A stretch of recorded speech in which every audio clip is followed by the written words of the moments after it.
is Mr. Burchett from Tennessee. Thank you, Mr. Chairman.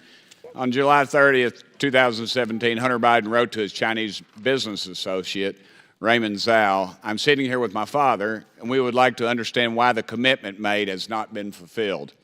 Mr. Bobulinski, why did Raymond Zhao work for who did Raymond Zhao work for when this message was sent? Raymond Zhao worked for Director Zhang at CEFC. Is CEFC connected to the Chinese Communist Party? It is. Is CEFC a corrupt organization? It was. From your perspective, what had occurred with CEFC from the end of May to this July 30th text message? Well, it's tough to go through all these details in 20-second clips, but at the end of July, it's important to note Jim Biden was broke, Hunter Biden was broke, published by the brave whistleblower Shapley and Ziegler, and Hunter made the conscious decision to basically defraud the partners of Sinohawk Holdings and Oneida because he needed money immediately. They've published pages of text messages where he's trying to get money into his bank account. And so that night, for whatever reason, on the 30th, when he asked why hasn't the commitment been fulfilled, the commitment he's talking about is actually the $10 million funding into Sinohawk Holdings, LLC. Really key point. But the next day, he decides that he's going to defraud Sinohawk Holdings and Oneida, create a new entity called Hudson West 3. Well, actually, change Hudson West 3. It had already previously been created by the Chinese, and make himself a 50% owner in that entity. So when the Chinese did send money, he would have instant access to it. Really important, backed up with tens of pages of communications. He wanted to get access to the money the second it came in. And in Sinohawk Holdings and Oneida Holdings, he did not have that power. I just want to address one thing real quick. Hunter Biden represents, he's a governance expert. That's why Burisma put him on the board. Well, he obviously can't do basic math. The board of Oneida Holdings had 7 votes. Each one of them, Hunter, Jim Biden, James Gillian, and Rob Walker, had a single vote. I had 3 votes. I have a master's degree in electrical and nuclear engineering. I think I can do math. I had 3, they had 4.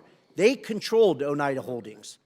So Hunter Biden's representations that I was trying to take the business from them or I didn't know is all a sham and a misrepresentation. He wanted money in his account instantly, and that's why he shook down the Chinese, and they were willing to send him that $5 million because they viewed it as a bribe to the Biden family. They say it in their own communications. Are you aware or not that they pay taxes on any of that?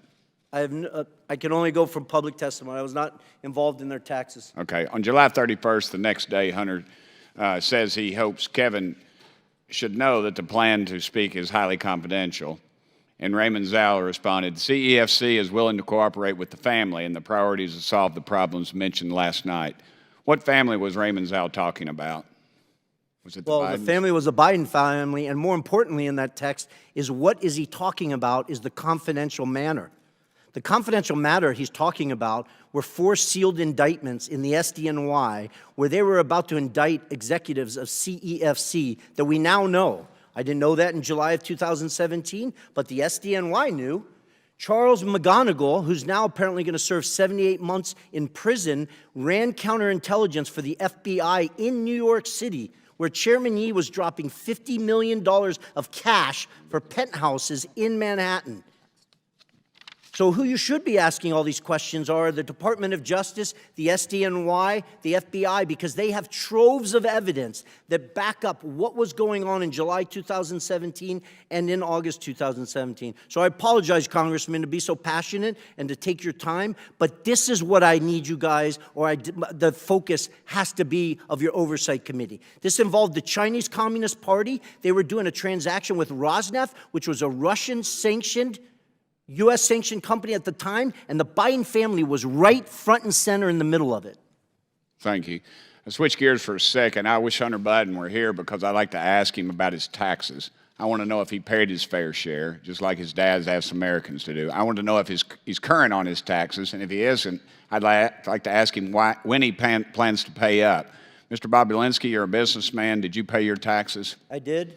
Mr. Bobulinski, he actually pays his taxes unlike the president's son, and yet Democrats on this committee act like Hunter is the believable one out of you two.